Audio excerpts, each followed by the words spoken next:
I'm just gonna jump straight to the point. If you are thinking about starting in IT and you think you're immediately going to be rich or make a lot of money, you're probably going to be really disappointed. And I'm honestly just going to keep it real because there's some people out there who think otherwise. When you end up actually seeing entry-level IT pay, it is not glamorous at all. Most people are probably starting around $20 to $21 an hour, maybe even lower, which is roughly around $40-something thousand a year. And when you think about it, that's gross pay. So imagine what that take home is about to look like. Trust me, after all that studying, after all the certs, it's literally like a slap in the face. I'm sure many of you guys probably thought, damn, I did all this for nothing. Or if you're about to go for your, do all these certs and you want to get into this IT realm, you might be thinking, well, damn, am I doing this for nothing?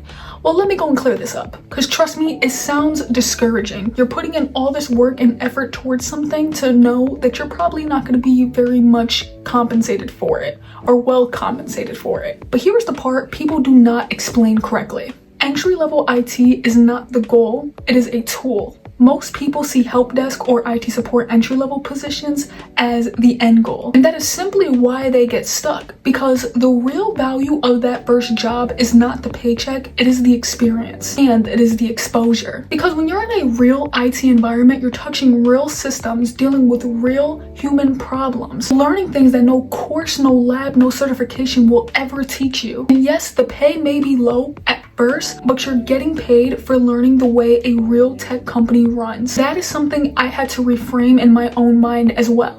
Because if you go into an IT entry-level position expecting that to be the finish line, you were mistaken. But if you go into it knowing that this is my stepping stone into further specialization, then that is your ticket. That is when everything changes. Most people do not stay in entry-level IT support positions unless they probably got super comfortable and chose not to continue learning. But for the people who move up in the company, whether that's in security or networking or system admin, they use the first year of their entry-level role very strategically. They're paying attention, they're asking questions, they're noticing which roles exist around them. Security, networking, system, cloud, admin work.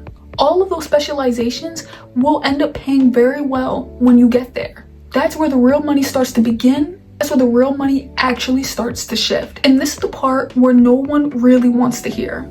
But most of the time, you really need about 1 year of entry-level experience before those doors start to open up consistently. Not because you're not smart enough, not because you're not capable, because companies want proof that you have worked in that environment, not just studied one. And I know there are some people who say they have started at 70 or 80,000 a year, and trust me, it is possible.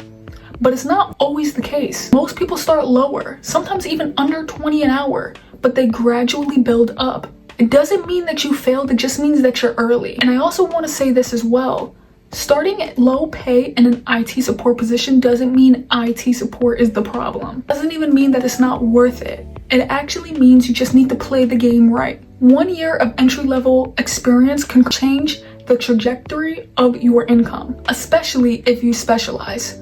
I've actually previously heard someone on my live stream once talk about how they were making 40K on salary for 11 months and then immediately changed over to a new position and began to make 67K afterwards. So that is when you start to see that roles are going to be paying significantly more. Not overnight, but realistically. And that's what I want people to understand, especially if you're feeling discouraged right now. You are not behind, you are not too late, you're not wasting your time, and you're not even dumb for questioning it. You're just simply at the part of the journey that nobody tends to glorify. And honestly, this is where most people quit. Not because it's hard, they can't do the work, but because they expect an instant payoff. And listen, some people can get that. I've seen people who've got their CCNA and immediately started in a junior networking position. It is possible, but just don't guarantee it. Because if you could push off the stage with intention, it can pay off in ways people do not talk about. In the next video, I'm actually going to be talking about which IT path pays the most when you specialize in it,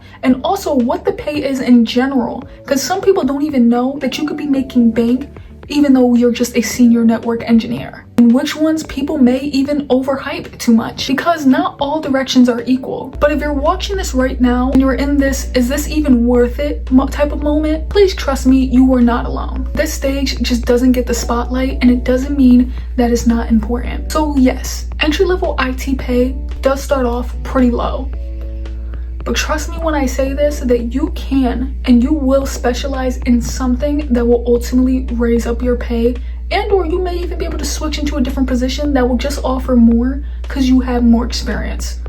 Trust me, this is the path for you. Do not worry about it. It's gonna start down here, but eventually you're gonna get up there. IT is beautiful. And I cannot wait until the next video to tell you guys the type of money that you could potentially make in either of those specializations, and do not let anybody defer that to you.